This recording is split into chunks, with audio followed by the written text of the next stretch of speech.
మన తండ్రి అయిన దేవునికి, మన ప్రభు అయిన యేసు వారి ద్వారా మహిమ, ఘనత, ప్రభావములు కలుగును గాక. ఆమేన్. మన సహోదరుడు గోపి ఈ సంవత్సరం అనుకోని రీతిలో అప్పుడప్పుడే వచ్చింది ఆలోచన, పచ్చ తోట వేయాలని వేశాడు. చక్కగా బ్రహ్మాండంగా కాసింది. మరి చూడండి ఎంత బాగా కాసిందంటే, మరి నేను మోయగలుగుతానో లేదో కానీ దేవునికి మహిమ కలుగును గాక. ఆమేన్. యేసు మహారాజుకే జై.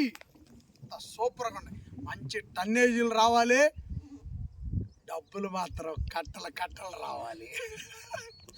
దేవుడు ఆ విధంగా సహాయం చేయడు గాక. పంట అంతా కూడా సహాయం చేశాడు. అలాగే అసలు విత్తనాలు దేవుడు మరి తన పిల్లలైన వారు బాగుపడాలని, ఈ పంట వేసుకునే వాళ్ళు ఆశీర్వదించబడాలి, ఎంత బాగుంచాడు ఈ విత్తనాలు. చిన్న విత్తనం కానీ కాయ చూడండి ఎంత బాగుందో, అంత సూపర్. ఈ లోపల ఉన్న టేస్ట్ని దాచిపెట్టడానికి పైన భద్రత. అలాగే దేవుడు మన లోపల ఆత్మనుంచాడు, ఆ భద్రత కొరకాయ దేహాన్ని ఇచ్చాడు. ఈ లోపల ఉన్న కాయ అంతా ఆ రుచి, అలాగే మనలో ఉన్న ఆత్మ అంత పవర్.